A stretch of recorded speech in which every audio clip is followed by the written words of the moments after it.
Alright fellas, I need to fess up. There's a reason I named this series Hatsu Levels Ranked instead of Category Mechanics Ranked. From the series' conception, when I was just outlining some of the most obvious mechanics from each category to make sure I could actually do this, I had a problem coming up with specialization-based mechanics, let alone actually systematizing and ranking them. The reasons behind this are twofold. First, there's simply way too few canonical specialists I can use for reference. There's the non-canonical ones like Omokage, pseudo-specialists like Kurapika, unconfirmed specialists like Meleron, Hina, and Leol, which are all funnily enough Chimera Ants, specialists whose abilities we've not yet seen, such as Renko and Borksen, and specialists who are so far beyond human limitations and potential, such as Aluka/Nanika, that it makes no sense to even consider them. Now, you might say that a category like Transmutation, which infamously has almost the same number of confirmed users as Specialization, would be faced with the same issue. But it's massively helped by A, the fact that its most basic application, i.e. aura shaping, was explicitly established, and B, the fact that unlike Specialization, it belongs to the 5 regular categories, meaning that it's entirely accessible, to a lesser or greater extent, to all other users. Enhancers like Gon, manipulators like Probably Moral, emitters like Zeno, and conjurers like Genthru have all been shown using transmutation as a core part of their respective Hatsu. This, paired with my own interpretation of what transmutation entails, meant that I had more than enough examples to properly systematize and rank the various transmutation-based mechanics. While, as I'm sure you're aware, specialization isn't a category anyone can just dip their toes into. The second reason is the very nature of the category itself. The defining property of specialization is its capacity to produce a unique effect, normally impossible through the 5 regular categories. And I was for the longest time pretty sure I knew what those effects entailed. Stuff like stealing abilities, mind reading, fortune telling, and so on. However, as the capabilities of the 5 regular categories have expanded over the years, with a manipulator like Shikaku being capable of stealing another's Hatsu akin to Chrollo, or an emitter like Lynch being capable of reading people's minds akin to Pakunoda, what qualified as a unique effect only possible via specialization has significantly shrunk. With only a few specialist abilities exhibiting effects I now believe truly unachievable through the 5 regular categories. This expansion on the effects of the regular categories, paired with the fact that specialists most likely have a 100% affinity for all of them, means that it's really difficult to parse when an effect is being produced through pure specialization and when through an advanced application of one or more regular categories. As in, is Chrollo stealing and then using his procured abilities through pure specialization, or through a relatively advanced combination of emission and manipulation, such as I suspect Shikaku did? Can specialization mimic the effects of the other categories, or does it need to be evoked only when an effect is absolutely not possible through any other category, such as Nian's fortune telling? For example, when trying to determine what was reinforcing the wall of the Haley hideout, Nobunaga mentioned that the likeliest culprits were a conjurer, transmuter, or specialist, potentially implying that specialization can indeed mimic the effects of the mentioned categories. However, if specialization can do this, then why would specialists ever bother with learning any other category, since everything they could do would simply fall under the purview of specialization like I postulated a few years back? What would be the point of them having a total or even any affinity for the other categories? A coherent way to square Morena's explanation of how specialization works with Nobu's statement is to recognize the fact that Nobu said that a specialist may have been responsible, not specialization necessarily, meaning that it could be a specialist using either conjuration or transmutation to produce the effect. It could be that Nobu believes this effect possible only via a specific mechanic innate to either transmutation or conjuration, and that since they're adjacent to one another, only a transmuter or conjurer would be able to accomplish it. Nobu doesn't give any direct indication on what what basis he established his deduction, but it's most likely his pure intuition and experience as a veteran and combatant at work, rather than some Sherlock Holmes-like deduction you might expect from Crollo. As such, this video will be an experiment to see just how much of the various specialist abilities I'll be able to explain by evoking the already established mechanics of the 5 regular categories, meaning that I'll only ever evoke specialization if I have no other choice. In this way, I'll be able to give a proper complexity rating to almost every ability I analyze, and will arrange them in such a way to go from the least special, i.e. those abilities that can intuitively and without too much overthinking on my part be accounted for via the regular categories, to the most special, i.e. abilities that are difficult or impossible to account for via the regular categories. With all that said and established, let's get into it. First, let's cover the titular character of my least special specialist video, Pitou. That video came out almost 2 years ago, by the way. In the business, we call that foreshadowing. Despite being the farthest thing possible from a regular Nen user on this list, Pitou is a contender for being the least special specialist, in that pretty much all aspects of her abilities can be explained through the 5 regular categories. Let's first tackle Dr. Blythe.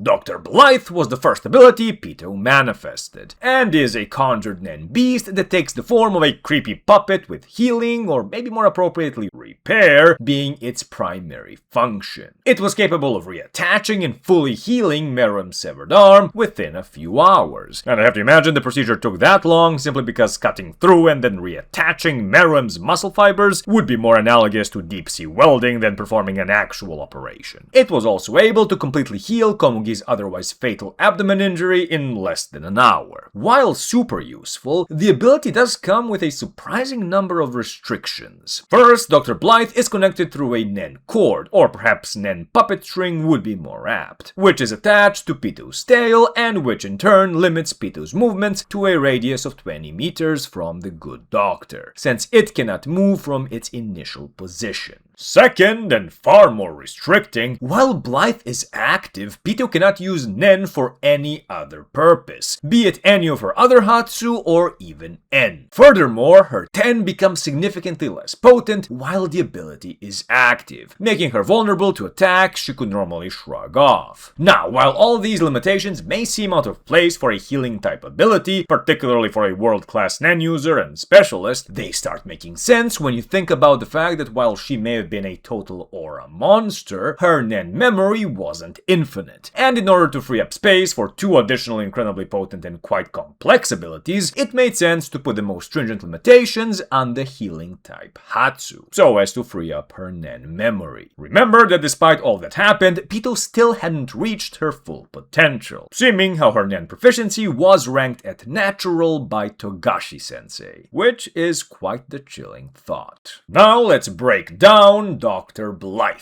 Dr. Blythe is a conjuration-based Nen beast, which is a level 2 conjuration-based mechanic. Pitou's control of it is a low level 2 application of manipulation, namely conjured construct manipulation. Now, it's obvious that Dr. Blythe doesn't simply repair damage, as a surgeon would, but actively heals its patient, which implies either the level 1 enhancement-based mechanic of body enhancement, or far more likely, the low level 5 mechanic of recovery inducement, which would be the same enhancement-based mechanic Bisky's Cookie-chan uses to induce recovery through her various massages and treatments. Considering Blythe is equipped with multiple medical tools, including syringes, it could be that, just like Cookie-chan, this property of enhancement is facilitated via transmutation, which would be the baseline level 3 mechanic of substance transmutation. Finally, due to being attached to her tail, and the fact that it limits Pitou's movements, means that minimal levels of emission are being used to sustain it, if any emission is being used at all. All in all, this would put Dr. Blythe at around a low level 7 with regards to its multi-categorical complexity. Next, we have her unnamed puppeteering technique. This Hatsu allows Pitou to conjure and attach clown-esque puppeteering puppets to puppet corpses with. Now, while Pitou can control dozens upon dozens, if not hundreds of corpses at once, while they are literally cities apart from her, that has to do with the ability's level of force and Pitou's nigh unparalleled sealed Nen output, and doesn't add anything to the ability's complexity. With this in mind, on the surface, the ability isn't nearly as complex as it is potent. The conjured and manipulated puppeteering clowns would be at a low level 3, while their own manipulation of the corpses would normally amount to the low level 3 mechanic of corpse manipulation, the likes of Hidalgo and Misha have showcased, placing the ability at a low level 5 at most. However, apart from purely controlling them, Pitou's puppeteering has two additional effects. The first is that Pitou is able to transfer her incredibly acute aura sensing capabilities through her puppets, allowing her to delineate between normal people and the Nen users, supposing they're not using Zetsu. This would be a form of the low level 4 mechanic of emission, namely property transference, where what's transferred are one's senses, specifically Pitou's incredibly sharpened ability for detecting aura. The second is Pitou's heavily implied ability to have her Nen awakened puppets, such as Kite, actually use their aura, and thus most likely Hatsu, akin to what Hidalgo's living dead dolls allow him to do. Knuckle only said that thanks to Hakuware, Kite's Nen was sealed, implying that he had access to it when they had fought. If so, this would have entailed the high level 5 manipulation-based mechanic of Hatsu control. The strange thing about this is that Kite was already a corpse at the time he fought Knuckle and Shoot, meaning that I'm unsure how he was able to activate his Hatsu, as he really shouldn't have had any aura whatsoever. Hidalgo clearly supplies the aura needed to use a corpse's abilities while piloting it, so my guess then is that either A, Pitou forcefully injected her own Nen into Kite to kickstart what was left of Kite's own aura following his death, B, that Pitou's own aura was being channeled in Kite, but I'm unsure as to why Knuckle would have phrased it as his aura being sealed then, since I'm pretty sure he'd know the difference between a human's and Pitou's super ominous aura, or C, that this ability may actually have been Pitou's specialization-based effect, since that would be the easiest explanation. Whatever the case may be, in the end, all this puts Pitou's puppeteering Hatsu at a high level 9 minimum. I guess we know where all that Nen memory went. Finally, Tepiscora is Pitou's ability to manipulate and enhance herself. It's a conjuration and manipulation co-facilitated enhancement-based effect, similar to Shalnark's manipulation-facilitated autopilot mode. Tepiscora's conjuration and manipulation together constitute a low level 3 ability, the self-manipulation is at a low level 4, and the enhancement is the low level 1 mechanic of body enhancement, making Tepiscora a low level 6 Hatsu. Next, let's tackle the fake Morena Prudo. Morena's ability, Contagion with a Tude of Love, allows her to infect up to 22 people with her ability, which she analogizes to her installing a game app on them. In order for the installation to be complete, the subject of Contagion must fulfill the conditions of 1. Answering the negotiation game with a yes card, 2. Morena must exchange saliva with them via a kiss, and 3. They must be present when either Morena or another member commits a murder, at which point the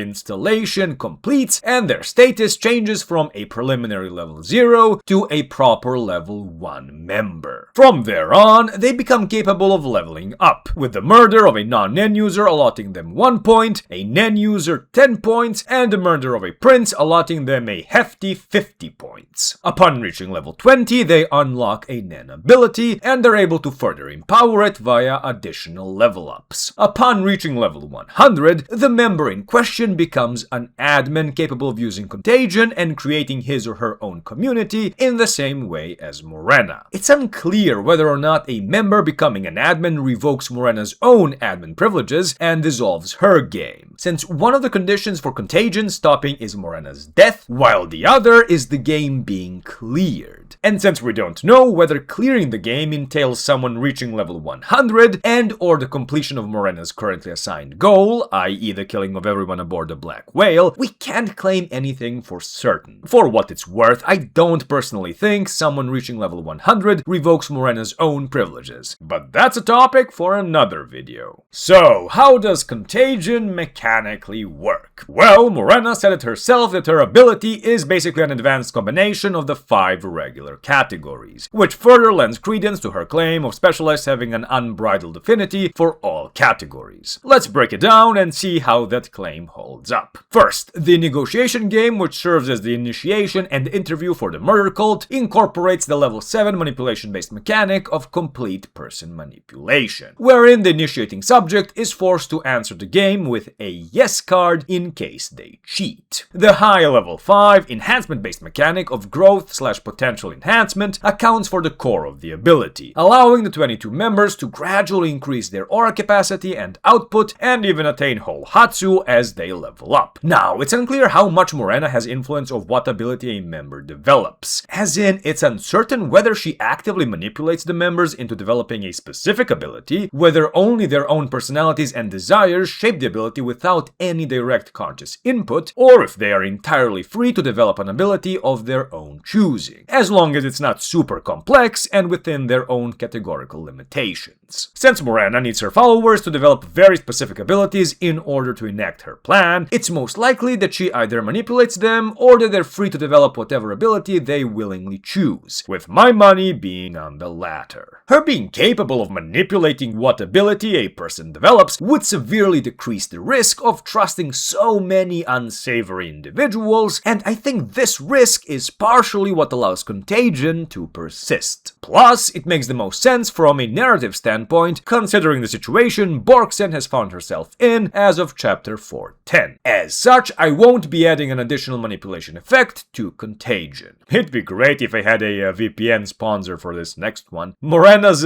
game app also allows her to keep track of all her members' data, being capable of tracking their status, number of points, and even location. While the location part is a bit of a stretch, so as to not make things more complicated and introduce new mechanics at this point, I'll count all these effects under the level 4 emission-based mechanic of property transference. That one,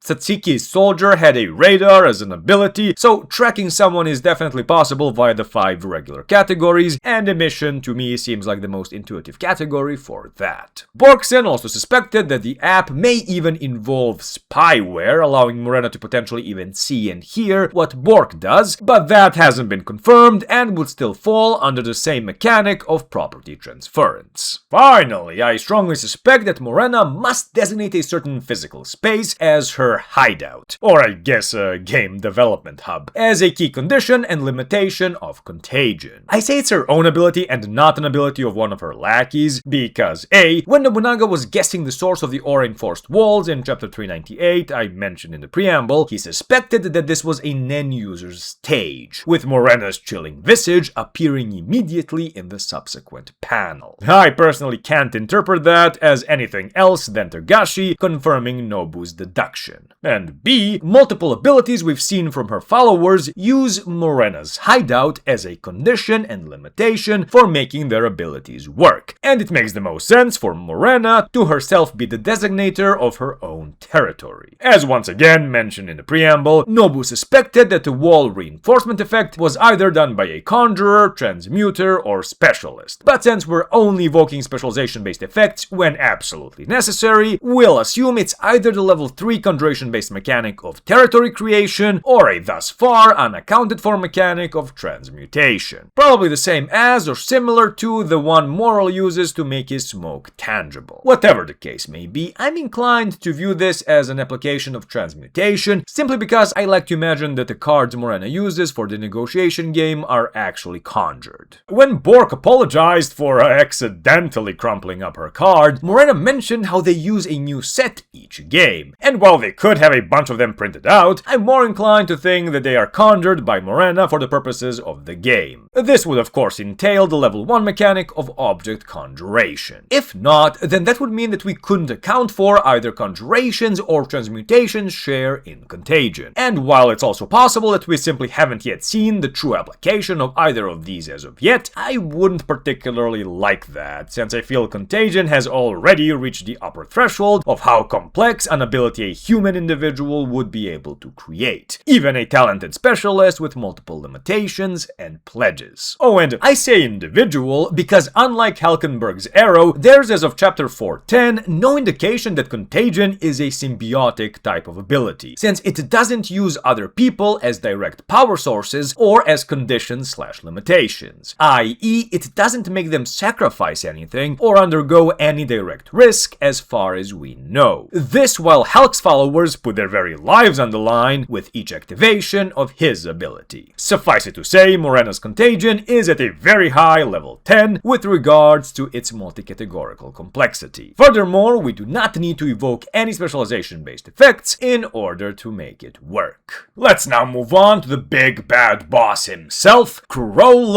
Lucifer. Now, you're probably expecting his segment to take like 50% of the video, but surprisingly, it won't. While I'm sure a few of you may find this quite surprising, Krollo's Bandit secret can basically be entirely accounted for using the categorical mechanics I've delineated in this series. As you all know, Bandit secret allows Krollo to steal the abilities of others upon fulfilling certain conditions, including, but potentially as of recently, not limited to, witnessing the ability, his target answering questions about the ability, his target touching the handprint on the cover of Bandit secret, and that all the aforementioned must occur within an hour of the first condition's fulfillment. As soon as the conditions are met, the Hatsu is transferred to Bandit secret, and the target loses their access to it. This while I assume their NAND memory remains clogged as if they still had it, since they could simply develop the same or very similar ability otherwise. Plus, it's implied that Krollo may be able to voluntarily return a stolen ability, meaning that if the target's NAND memory doesn't remain clogged, Bandit secret could be used to take away an ally's ability, have them develop an entirely new one, and then return the initial one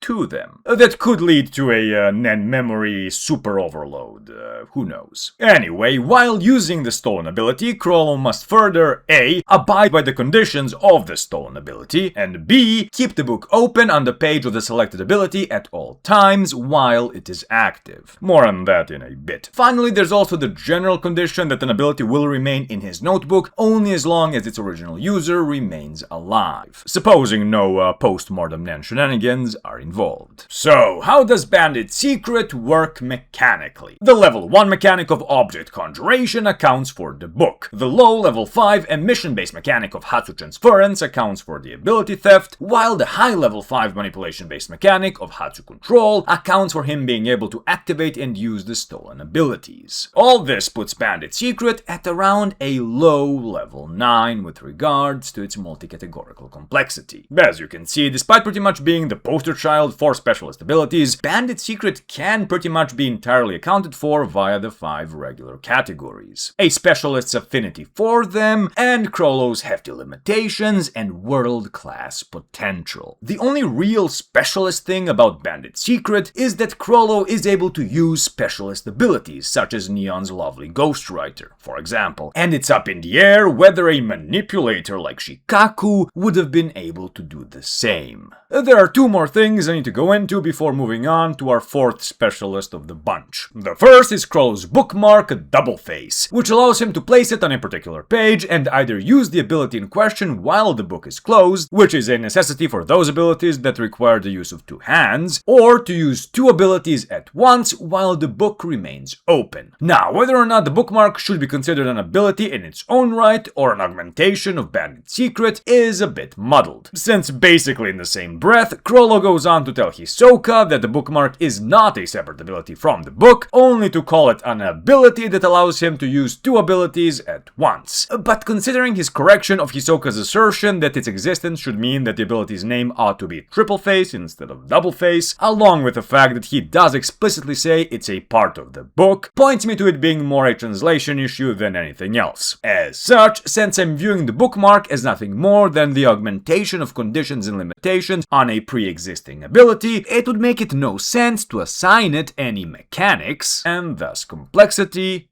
in the first place.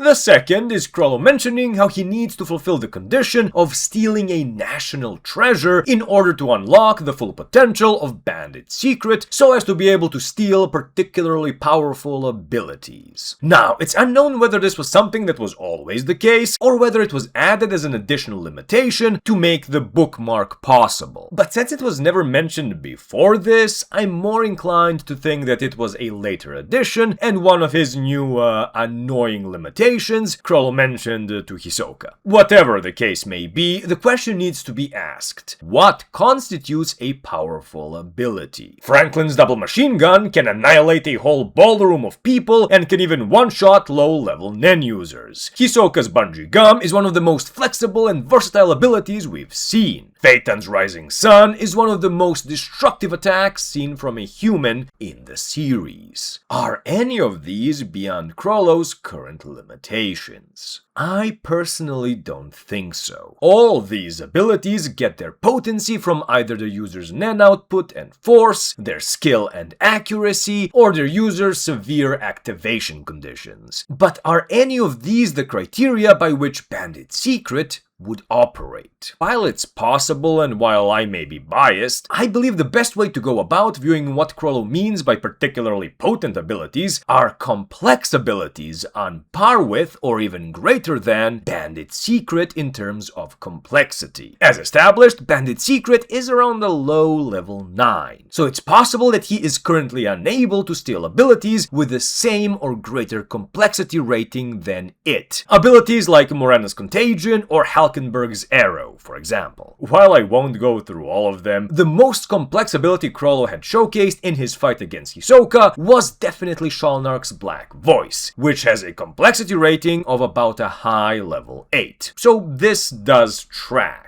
I'd very much like to hear your thoughts on this if you've got any. Next on the list we have Pakunoda. Paku's main, unnamed Hatsu allowed her to read the mind of anyone whom she touched. This worked by her asking leading questions, which were analogized to a stone falling into a river, to disrupt and bring to the surface the sediment that is the target's unfiltered memory information, as evoked by the question. This means that trying very hard to not think of your ATM PIN code or doing one of those Batman mental block tricks wouldn't work in the slightest. The target would have needed to actually have had their memories altered via a mind manipulation effect in order to counter Paku's ability. The ability is also boosted by the limitation that she'd never use it to read the mind of the person she cherished most. But I'll leave that for another series I've been cooking up, since, as I've probably drilled into your heads by now, conditions and limitations do not add to an ability's complexity. Sorry, I'm a teacher, it's a professional deformity, as we say here in Serbia, though I'm pretty sure we yoinked that expression from the French. Now, as mentioned in the preamble, we've seen an emitter, namely Lynch, use her Hatsu, namely body and soul, to produce basically the same effect of reading the mind of her target. The difference is that Lynch's Hatsu is much more suited for a mafia interrogator, while Paku's is far more subtle and arguably effective. But that's of course a difference in force and accuracy and not complexity. Nonetheless, since it can be explained via the low-level 4 emission-based mechanic of property transference, there's no reason to evoke specialization. However, where I do believe there is a reason to very likely evoke it is with the ability's capacity to also read an object's past, which cannot be explained via property transference, since inanimate objects, obviously, do not have memories to transfer. While I'd like to say that a level 3 manipulation mechanic of sentience infusion, which is able to imbue objects with a limited degree of sentience, may be an answer to this, that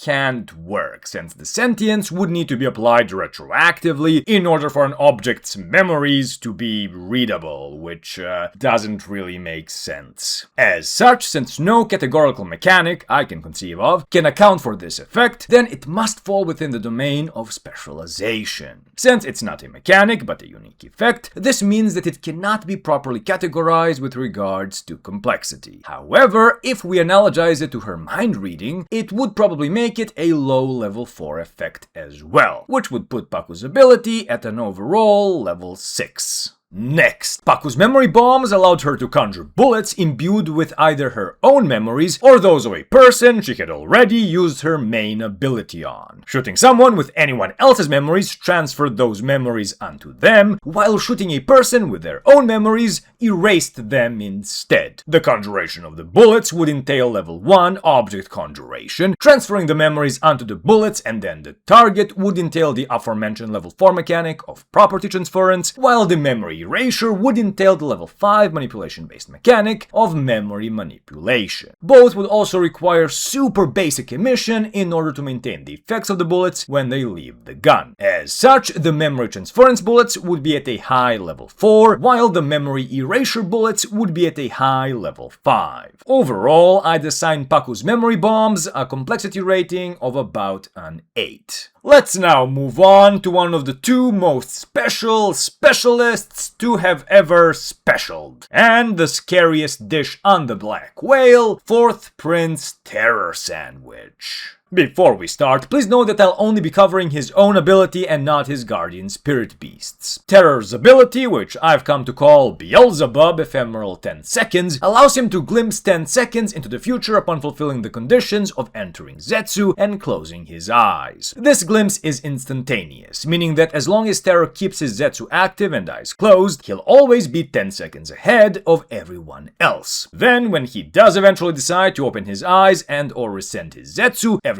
else will, from his perspective, be reliving the 10 seconds Terror already experienced. While he can move freely about, everyone else perceives things and acts exactly like in the vision, meaning that even if Terror moved, those around him would still see him as standing in the same spot and acting the same way as he did in the vision. It's unknown whether Terror can physically interact with other people to, for example, reenact Dio's famous trolling of Polnareff on the staircase, or if touching someone undergoing the vision pulls them out of it. By the way, the ability is facilitated by a conjured Nen beast, i.e. Beelzebub, through the eyes of which Terror experiences his visions in the first place. Now, I actually had a whole 900 plus word segment wherein I tried to explain Terror's future sight as a form of very accurate but localized total person manipulation, where Beelzebub sent him a vision via the low-level 4 mechanic of property transference of how it planned to manipulate those around him via the level 7 mechanic of total person manipulation to set them on a preordained path informed by their own desires and intentions at the time of the ability's activation, and then enact that prediction all the while altering the target's memories via the level 5 mechanic of memory manipulation so they remember that things occurred like they did in the vision. If that sounds super convoluted and unintuitive,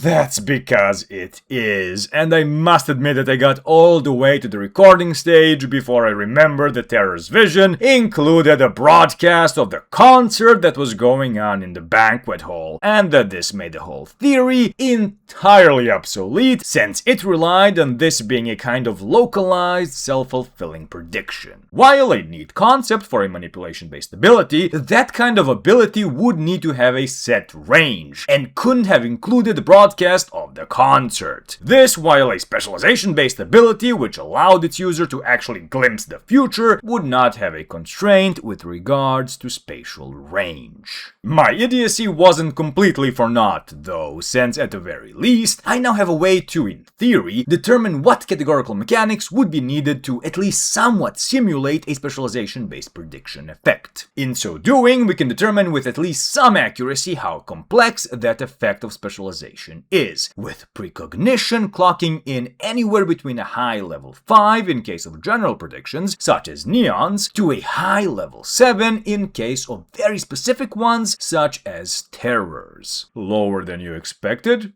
Yeah, lower than I expected as well. How come? Well, manipulation through the level 5 mechanic of emotion/memory manipulation could, over time, nudge people in the direction needed to fulfill a certain prediction, supposing it's not overly specific, while the level 7 manipulation-based mechanic of total person manipulation could account for more precise predictions. Basic but super potent emission would also be required to affect people who are far away, but are needed in order for the prophecy to come to pass. Again, this is only in theory of course, since among many other things, as I'll emphasize in a moment with Neon, there are issues with scale when trying to explain future telling through the use of manipulation and emission, rather than pure specialization. In Terror's case, the Conjure Nen Beast would involve level 2 conjuration, specifically the mechanic of Nen Beast conjuration, as you might imagine. The visual transference of what will occur would be the level 4 emission-based mechanic of property transference, the manipulation would entail the level 7 mechanic of complete person manipulation, and finally the level 5 mechanic of memory manipulation would account for the affected individuals remembering that things happened like Beelzebub predicted. Oh, and the Nen Beast's ability to retain enough aura to keep itself at least partially active while Terror is in Zetsu means that it also has an innate ability to take more aura than is necessary for its immediate existence, which would be the level 3 emission-based mechanic of temporary aura transference. All in all, there's no doubt that Terror's ability is at a definite high level 10. Let's bring this video to a close with the other most special specialist to have ever specialed and cover Neon Nostrade. Neon's ability, lovely ghostwriter, allows her to predict the future with what she claims is 100% accuracy. Her fortunes are provided by Nen Beast, which takes control of Neon's hand and writes out the fortunes, with her being unable to tell what it is writing. The fortunes come in form of poems with 4 or 5 quatrains of 4 lines each, with each one representing a week of the current month, meaning that some of her predictions may have already transpired depending on what week of the month the fortune was being told. While the predictions come in metaphors, they aren't particularly difficult to grasp and are actually super useful, as they don't do the whole ambiguous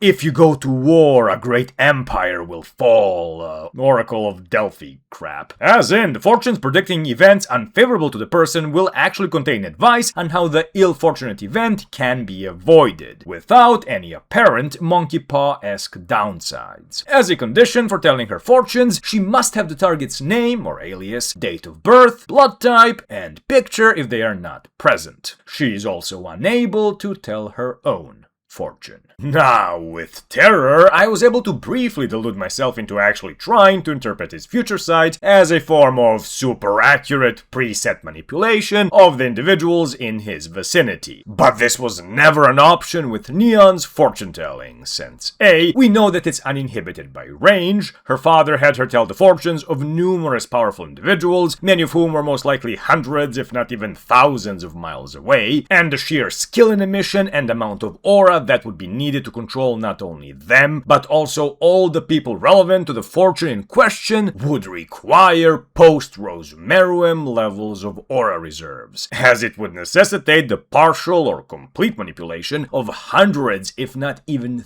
thousands upon thousands of people, depending on how many fortunes Neon had active at once. And B, if her predictions are indeed 100% accurate, they'd need to account for things like natural disasters or freak accidents, which can't always be solved via manipulation, no matter how forceful or accurate. Let's not even mention the fact that she can also predict what had already occurred, which can be explained via mind reading if her target already knows about it and is in her vicinity, but cannot be accounted for if her target isn't aware of it or is on the other side of the country. Her creepy little ghost thingy is literally taking a peek through the veil of reality to see what has and will happen. This should all make it apparent that while the method of determining how a specialization-based effect can be partially mimicked using regular categorical mechanics so as to assess its complexity rating works to an extent, at the end of the day, specialization is special, and truly specialist effects are, of course,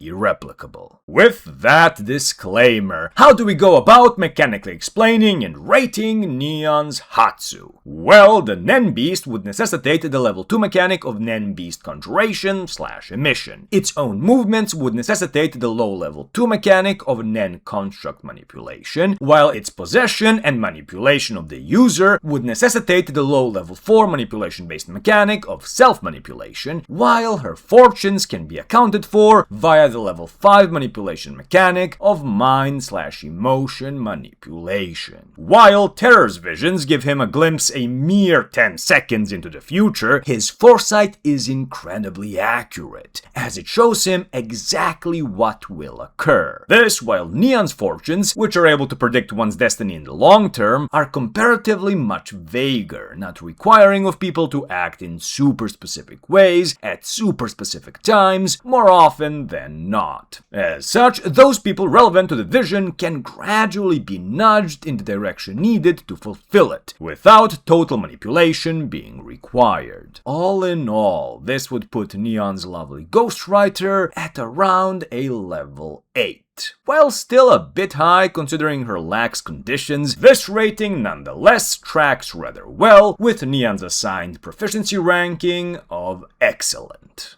And that's the Hatsu Levels Ranked series complete. I can't say how glad I am that lovely Ghostwriter's complexity ranking ended up being at least somewhat consistent with Neon's proficiency rating, since that was one of the main indicators I was using to determine whether or not the complexity ratings I was assigning the various mechanics and thus abilities made sense, as without proper limitations, conditions, and pledges, characters with lower proficiency ratings shouldn't have access to highly complex abilities. Now, the system is far from perfect, and as you might imagine, I already have some tweaks I'd like to make upon further consideration. At some point, when I'm feeling up to it, I'll revise it and make a file with all the mechanics listed, so you can look them up if you like to use them as a guide for creating your own abilities, for example. As mentioned in a recent post, I've been feeling really burnt out, and with the return of Hunter x Hunter looming on the horizon, I really need to take a bit of a break, reread the manga, and prepare myself for the weekly reviews that will ensue. As such, you'll be getting one more video from me before I go on break, which will be another installment in the How to Counter series. The character was voted on by the channel's members, and I have to say that I'm very much looking forward to covering him. Speaking of, I'd very much like to thank the channel's members for their support and patience. As always, thank you very much for watching. Your feedback is always appreciated. Subscribe if you'd like more content like this, and I'll see you in the next one.